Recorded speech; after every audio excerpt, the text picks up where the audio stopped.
Aku dulu ikut belajar Alkitab dan paduan suara gereja, dan semua jenis kegiatan tambahan yang diselenggarakan. Aku mendapat Alkitab pertamaku di usia 12 tahun. Kemudian saat aku beranjak remaja, terjadi perubahan. Aku mulai meragukan keyakinanku. Wow, orang-orang ini tidak seperti ucapan mereka. Banyak sekali orang di luar sana yang memakai topeng, seolah mereka sangat religius. Namun mereka berperilaku sangat tidak religius di belakang semua orang. Ya sudahlah, semua ini tidak cocok untukku. Aku anggap diriku sebagai ateis. Aku pikir ini semua hanya dongeng belaka. Orang-orang saling memberitahu satu sama lain untuk membuat diri mereka merasa lebih baik. Mereka akan mati, kehidupan mereka akan berakhir.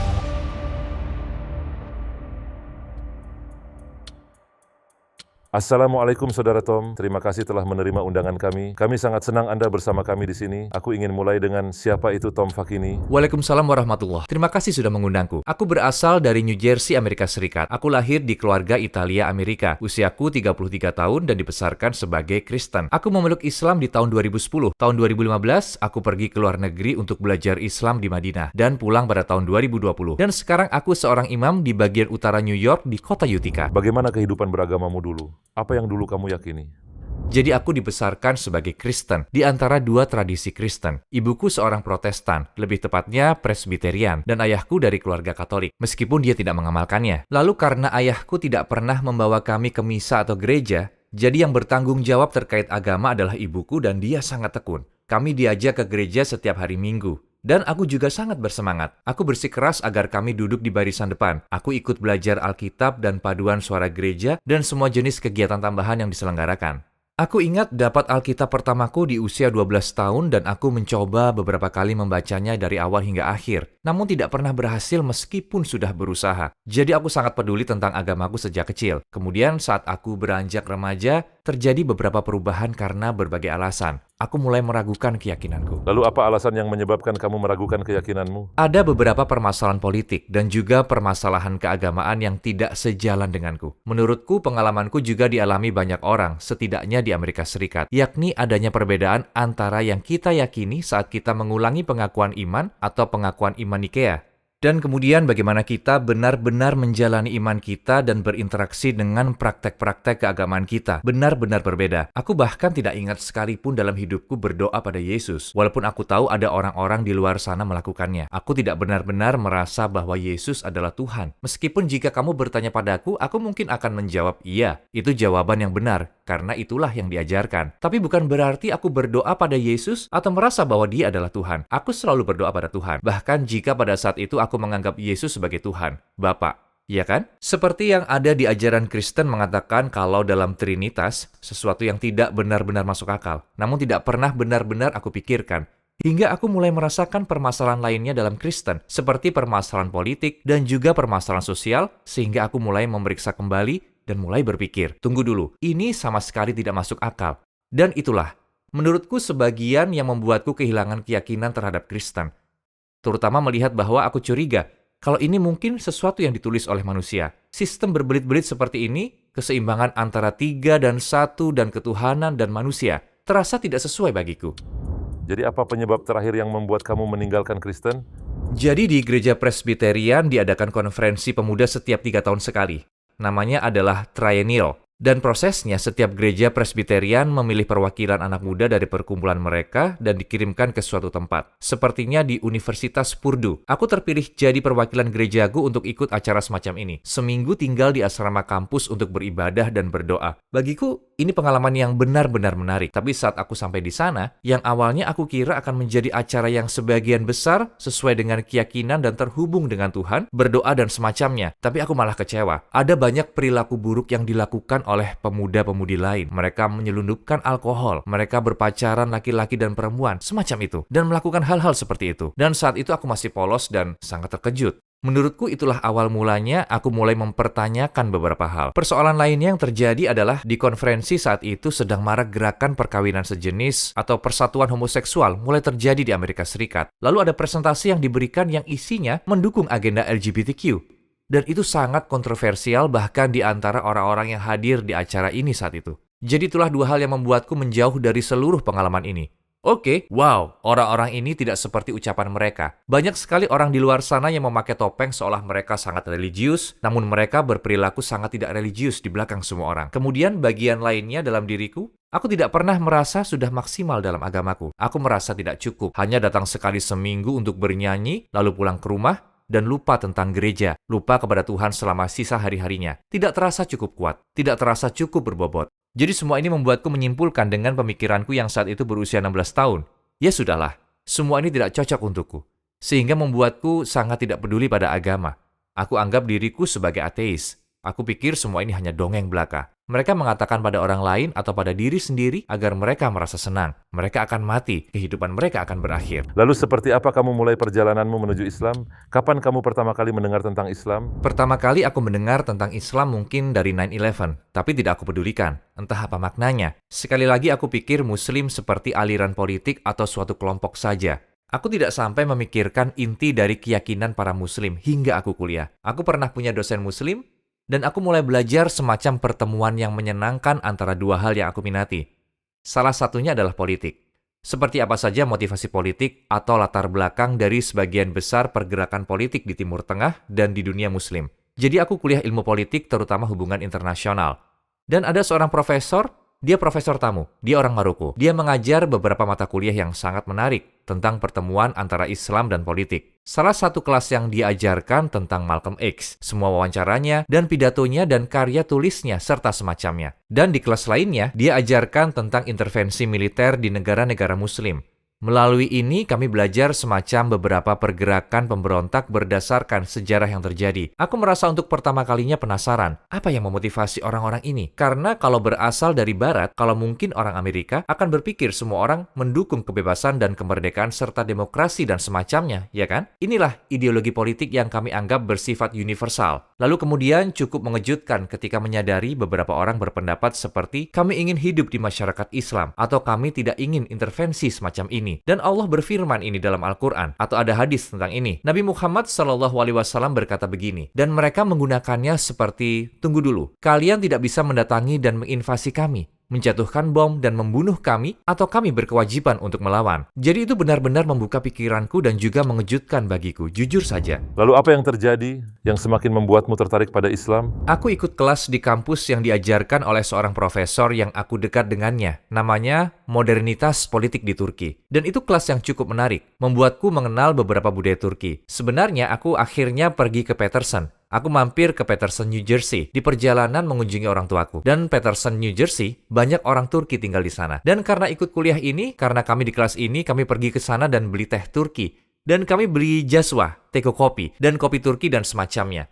Jadi terkenang kembali. Itu semua menyenangkan. Ya, itu semacam pengalaman pertama kami. Setelah kuliah selesai, kami dapat kesempatan melalui profesor ini. Ada sebuah program Erasmus untuk belajar di Turki, dan sebenarnya istriku di masa depan dan aku putuskan untuk melakukannya bersama-sama. Itu di tahun 2009, jadi ini hanya setahun sebelum aku mengucapkan syahadat. Kami datang dan belajar di Universitas Bilgi, dan selama 1 semester kami tinggal di Üsküdar, dan kami senang sekali di sana. Maksudku sungguh mengagumkan beberapa pemuda mahasiswa di Bilgi. Mereka khawatir pada kami karena kami tinggal di Üsküdar. Mereka bilang, kalian bukan Muslim. Kalian akan disakiti. Mereka akan melakukan sesuatu padamu. Namun kami sama sekali tidak mengalaminya. Begitulah, orang-orang sangat baik dan penolong dan memberikan bantuan. Ada orang-orang di Üsküdar waktu itu, kami perlu membayar tagihan listrik atau kami butuh steker, kabel, dan semacamnya. Mereka rela berhenti dari aktivitas mereka untuk menemani kami dan pergi bersama menelusuri ganggang untuk mencari apa yang dibutuhkan. Dan itu sangat mengharukan, sungguh pengalaman yang mengagumkan. Pada saat itu, dulu aku seorang musisi sebelum menjadi muslim. Jadi aku memainkan banyak instrumen musik seperti itu. Aku ingat pernah mendengar azan, terutama di Üsküdar. Kalian punya semua masjid ini yang ada di mana-mana dan jujur saja aku menangis. Aku mendengar azan dan aku menangis begitu saja. Sesuatu yang sangat indah. Aku buka jendela dan mendengarkan suaranya dan aku merasakan dorongan ini karena aku ingin ikut masuk. Tapi aku terlalu malu dan aku belum siap menjadi muslim atau semacamnya. Lalu setelah masa studi hampir berakhir, kami kembali ke Amerika. Aku hampir melakukannya. Aku rasa aku sudah hampir menjadi seorang muslim. Dan aku mulai mencoba ibadah muslim. Aku mulai mencoba berdoa, sholat, dan puasa, dan aku menyukainya. Apa yang membuatmu yakin kalau Islam 100% benar? Bagiku, yang paling utama aku cari adalah keaslian teks. Dan itulah yang terpenting bagiku sejak awal. Dan aku sangat peduli tentang apakah ini benar-benar yang dikatakan Sang Pencipta. Apakah ini benar-benar yang diberikan pada Nabi Muhammad SAW? Aku tahu perubahan yang terjadi di Alkitab. Aku tahu ada beberapa penambahan dan pengurangan dan perubahan tafsir yang terjadi selama ratusan tahun. Apakah Islam juga sama? Bagaimana dengan hadis? Apa kita bisa benar-benar yakin kalau hadis-hadis itu benar-benar diucapkan oleh Rasulullah SAW? Tapi aku dapatkan jawabannya dengan cepat ketika aku mencari tahu. Aku seperti, wow ya, mereka sangat serius tentang keaslian Al-Quran. Menurutku perbedaannya bisa terlihat dari sikap mereka. Kalau kamu bicara tentang keaslian dengan umat Kristen, seolah seperti mereka menatapmu seperti kamu sedang bicara bahasa asing. Seperti, apa maksudmu? Seperti mereka bahkan tidak peduli seperti apa keaslian itu. Bagaimana kita bisa tahu? Bagaimana kita bisa pastikan? Kitab ini benar-benar dijaga atau kitab ini tidak? Mereka hanya akan bilang, kamu tidak bisa punya standar setinggi itu. Kalau kamu menuntut seperti itu, kamu tidak akan bisa terima apapun. Aku akan bilang, tidak. Aku akan terima Al-Quran. Karena pada Al-Quran, kita benar-benar tahu nama-nama para narator yang mewariskan riwayat atau kiroat Al-Quran. Jadi kita bisa periksa bukti-bukti manuskripnya. Ada lebih dari 50 manuskrip yang bisa diteliti penanggalan karbon ke masa Nabi Muhammad SAW pada 97% Al-Quran yang kita miliki hari ini. Jadi sebenarnya ada banyak sekali bukti. Bagaimana kamu mengucapkan syahadat dan bagaimana rasanya? Jadi setelah aku lulus, aku sholat 5 kali dalam sehari. Aku puasa. Aku belum mengucapkan syahadat. Aku tidak tahu kalau harus mengucapkan syahadat. Aku bahkan tidak tahu apa itu syahadat. Aku hanya menerima diriku sebagai muslim. Lalu profesor dari Maroko itu, yang pertama mengenalkanku pada Islam, suatu hari dia tiba-tiba menelponku dan bilang, Tom, kamu seorang muslim ya? Aku bilang, ya, aku sholat 5 waktu dan aku lakukan ini. Aku bilang, ya. Lalu dia bilang, kamu sudah mengucapkan syahadat? Aku bilang, apa itu? Dia bilang, dia sedang mengisi konferensi dan filosofi, lalu bilang, datanglah ke salah satu masjid di sana dan ucapkan syahadat. Aku bilang, baiklah. Lalu kami naik mobil, aku dan istriku. Dan saat itu kami sudah melahirkan seorang putra pertama kami dan kami pergi ke masjid di Philadelphia. Dan aku pergi ke ruang bawah tanah dan ucapkan syahadat untuk pertama kali. Yang kurasakan agak campur aduk karena ini bukan tempat yang ada hubungannya denganku. Aku seperti masuk tanpa tahu apa-apa. Dan setelah aku tahu sebagai imam sekarang, aku bisa mengkritik cara mereka melakukannya. Karena mereka membawaku turun ke ruang bawah tanah sendirian hanya dengan satu orang. Aku tidak tahu dia siapa namanya, apakah dia imam, sepertinya bukan. Dan dia hanya mengatakan hal-hal umum tentang Islam. Lalu aku ucapkan syahadat dan itu saja. Aku tidak pernah bertemu lagi dengannya. Aku tidak bertukar nomor ponsel sama sekali. Jadi aku benar-benar hanya sendirian saja. Sudah bersyahadat, sudah dipastikan aku masuk Islam dan begitu saja. Selain itu, yang bermasalah menurutku adalah sikap orang terhadap muslim baru dan keluarganya. Seperti yang aku bilang, maksudku istriku belum menjadi muslim. Dan di atas saat aku di ruang bawah tanah sedang bersyahadat, ada seseorang yang bicara pada istriku, seorang wanita yang juga mu'alaf. Tapi agak membuat istriku sedikit takut. Jadi dia bertanya pada istriku, apakah dia siap masuk Islam? Dan istriku bilang, tidak, aku belum siap. Aku masih memikirkannya. Aku sebenarnya tertarik, tapi aku belum benar-benar siap. Lalu tanpa tahu tentang kondisi kami, wanita ini bilang ke istriku, yah, kamu tahu tidak, sekarang setiap sentuhan di antara kalian itu haram. Dan aku sedang di bawah. Kasihan sekali. Aku ke atas dan istriku marah. Aku bilang, apa yang terjadi? Dan ini sesuatu yang sangat menghalangi kami untuk mencoba menyemangati dia agar menumbuhkan keyakinan. Coba bayangkan seseorang bilang padamu, selamat datang di agama ini. Maaf. Tamatlah kalian. Itu sangat sulit diterima. Jadi jujur saja aku tidak terlalu senang dalam pengalaman syahadat. Aku tinggal di komunitas muslim di New Jersey, tempat tinggal keluargaku. Dan di sanalah untuk pertama kalinya aku merasa terhubung dengan komunitas muslim. Dan aku mulai ikut secara rutin. Bagaimana reaksi keluarga dan orang-orang di sekitarmu saat kamu masuk Islam? Iya, campur aduk. Tapi bagaimana reaksi keluargaku? Reaksinya bermacam-macam. Ayahku karena dia bukan orang yang benar-benar religius, dia tidak bisa berkata apa-apa. Dia juga tidak bereaksi apa-apa. Ibuku karena dia bertanggung jawab mengajarkan agama pada kami, dia merasa menurutku seperti dia merasa gagal pada awalnya. Sulit sekali melihat ibumu merasa kamu telah mengecewakan dia. Namun seiring waktu berjalan dan terutama anak-anakku lahir dan tumbuh besar, mereka berdoa dan membaca Al-Quran dan melakukan kegiatan ini, ibu mengerti ini bukan keputusan sesat dan bukan sejenis sekte berbahaya atau semacamnya. Bahwa aku sekarang menjadi seorang pemimpin. Aku berdakwah, aku berpidato, aku bepergian, dan mencoba merangkul dan terhubung dengan orang-orang. Sehingga ibu mengerti, ini sesuatu yang sebenarnya sangatlah penting. Dan istriku mendukungku. Dia tidak langsung masuk Islam, tapi dia memberikanku sajadah dan kaset rekaman. Dulu kami pakai kaset CD Al-Quran dan sebagainya. Jadi ada suatu penerimaan sehingga aku tidak masalah. Bagaimana istrimu akhirnya menjadi muslim?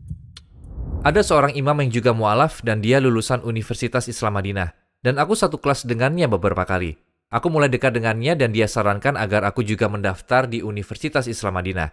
Jadi aku mulai siapkan pendaftarannya dan dia menuliskan surat rekomendasi untukku dan aku mendaftar. Ya, sekitar setahun atau 2 tahun kemudian aku diterima. Dan salah satu permasalahan, salah satu rintangan terbesar yang aku hadapi, dan salah satu lompatan iman yang harus aku lakukan, begitulah, Madinah adalah tempat para muslim tinggal, dan pada saat itu istriku bukan seorang muslim. Jadi aku nekat saja, berharap pada Allah agar istriku menjadi muslim sebelum aku berangkat. Kalau aku diterima dan benar-benar tidak tahu akan berbuat apa kalau itu tidak terjadi, dan subhanallah, aku bersyukur telah melakukannya.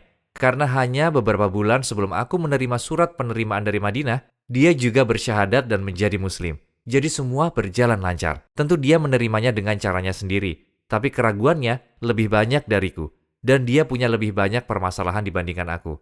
Dia juga khawatir melakukannya karena aku. Dia ingin memastikan kalau dia melakukan demi dirinya sendiri, yang tentu sangat aku hargai. Dan lucu juga, karena kami sering pindah-pindah. Aku tidak akan bicara panjang lebar. Tapi kami berada di komunitas baru, dan kami tinggal sangat dekat dengan masjid dan kami pergi beberapa kali untuk bicara. Aku bilang, kalau kamu punya pertanyaan, kita bisa bicara pada imam. Dan kami lakukan beberapa kali, tapi tidak pernah benar-benar ada hasilnya. Kemudian, suatu kali, kami di sana bicara dengan imam. Dia menanyakan beberapa pertanyaan. Lalu dia bertanya pada istriku, kenapa kamu tidak bersyahadat saja?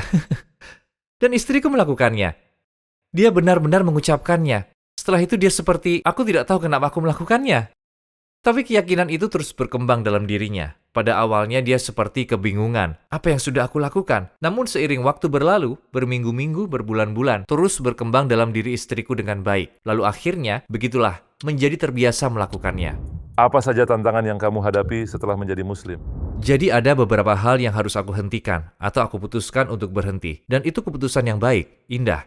Begitulah, salah satu yang aku lakukan pertama kali saat aku menjadi muslim adalah berhenti bermain musik. Aku seorang musisi yang cukup hebat sebelum masuk Islam. Mungkin ada beberapa perbedaan, ada yang berpendapat begini dan begitu, tapi menurutku, aku lebih mengenal diriku dan aku tahu rasanya berada di atas panggung. Rasanya bermain untuk penonton dan hal-hal semacam ini. Aku langsung tahu kalau itu tidak baik bagi jiwa. Ada beberapa hal yang berhubungan dengan pekerjaan. Ya, aku pernah bekerja di restoran beberapa tahun. Sudah tidak cocok lagi.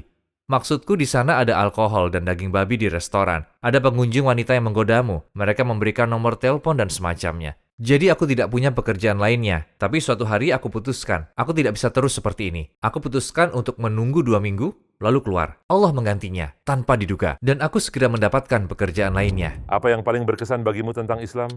Yang paling berkesan bagiku tentang Islam tentu saja bahwa semuanya jelas dan lengkap. Al-Quran sungguh suatu keajaiban. Benar-benar berbeda. Karena Al-Quran mencakup begitu banyak aspek dari kegiatan manusia dan kehidupan manusia, dan bidang yang berbeda-beda dan yang kasat mata dan yang tidak. Menurutku, beberapa hal terlihat dengan sangat jelas di teks terjemahan itu, bahwa aku benar-benar merasakan untuk pertama kalinya, dan sesuatu yang dipahami sebagai perkataan langsung dari Tuhan. Dia berbicara padamu secara langsung dan dengan cara yang jelas. Selain itu juga tentang panduannya yang jelas. Tidak hanya jelas, tapi juga lengkap.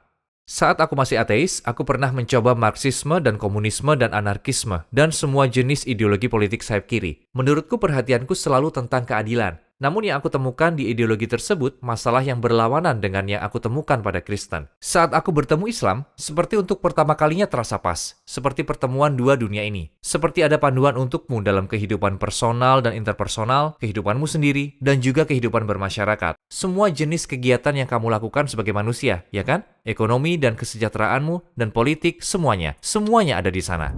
Apakah kegiatan seperti sholat 5 waktu atau puasa sulit bagimu pada awalnya dan bagaimana kamu belajarnya? Waktu itu masa awal internet, jadi aku belajar dari apapun yang ada di Google. Namun aku tidak menyarankan itu, dan lebih baik daripada tidak sama sekali. Aku sama sekali tidak kesulitan. Aku bahkan sangat menyukainya, mengisi kekosongan dalam diriku yang sudah lama aku cari. Bahkan saat aku masih remaja, aku merasa Kristen seharusnya lebih kuseriusi. Langsung terasa masuk akal bagiku kalau kita seharusnya berdoa 5 kali sehari. Meskipun aku belum terbiasa, mungkin terasa sulit bagiku karena aku masih harus membiasakan diri. Aku setuju, masuk akal bagiku. Maksudku kalau ingin menjadi pemain bola, pemain sepak bola, atau pemain basket, berapa jam yang harus dihabiskan untuk berolahraga? Apa yang lebih penting dari ini? Keberhasilan kamu di akhirat? Bukankah seharusnya kita menghabiskan mungkin sejam sehari antara wudhu dan sholat dan sebagainya? Sungguh bukan masalah. Dan puasa juga sama. Ya, aku melakukan banyak kesulitan saat berpuasa karena aku biasa kerja di peternakan. Kerja kasar terkena matahari 10 jam sehari. Tapi ketika aku ingat-ingat lagi, itu puasa terbaik. Ramadan terbaik dalam hidupku. Terkadang puasa lebih sulit saat kerja di kantor dan hanya duduk di depan komputer. Aku juga tidak tahu kenapa. Mungkin karena berkah. Karena kita yakin pada yang tidak terlihat mata, kualitas pertama seorang yang beriman. Allah berfirman dalam surat Al-Baqarah, yu'minuna bil ghaib. Setiap detik tidak seperti detik lainnya. Setiap kalori tidak sama seperti kalori lainnya. Allah dapat memberikan berkah pada sesuatu. Dan jika kamu melakukan sesuatu namun ada kesulitan di sana, meskipun itu sulit, Allah bisa letakkan berkah di sana dan Dia bisa membuatnya jadi lebih mudah. Fa inna ma'al usri yusra. Maka sesungguhnya bersama kesulitan ada kemudahan. Terkadang ada kemudahan dalam kesulitan. Bagaimana hubunganmu dengan Al-Quran? Apa yang kamu rasakan saat membacanya atau mendengarnya? Salah satu rahmat terbesar dalam hidupku adalah tersentuh oleh Al-Quran. Tarawihku berantakan. Aku bilang pada masjid yang biasa aku pimpin, aku tidak bisa memimpin tarawih karena aku terlalu banyak menangis. Karena Al-Quran begitu sangat indah dan bukan hanya suaranya serta lantunannya, tapi juga bahasanya. Dan kita tidak tahu